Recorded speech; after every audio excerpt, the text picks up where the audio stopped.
మాట్లాడండి.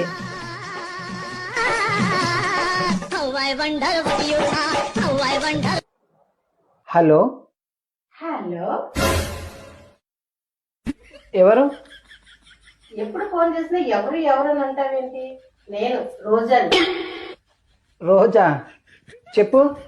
నిన్న మార్కెట్కి తీసుకెళ్ళి నాకు డ్రెస్ ఇప్పించావు కదా, అప్పుడు నా చేయి పెట్టుకొని నన్ను ఒకటి అడిగావు, ఇంకా కొంచెం ముందుకు వెళదామా అన్నారు. కానీ నేను అప్పుడేం చెప్పలేకపోయాను. ఇంటికి వచ్చి ఆలోచించా. ఇప్పుడు నేను చెప్తున్నాను, మన ఇద్దరం ఇంకా కొంచెం ముందుకు వెళదామా? ఇంకా ముందుకెళ్తే ఆయన కాలు ఇరగొడతాను. నేను ఆయనను కూరగాయల కోసం మార్కెట్ పంపించిన, ఇంకా ముందుకు ఆయన ఎందుకు పోతాడు? దేవుడు ఉండేదే, దేవుడు ఉండదు. నాకు నీ అక్కడి మంచి పిల్లని ఇచ్చిండే. లేకుంటే ఏంది, బండిలో పెట్రోల్ ఫ్రీగా వచ్చిందా? మీకు పిచ్చోన్ చేసి మార్కెట్ మొత్తం ఫ్రీగా తిరుగుదామని అనుకున్నది. ఓకే.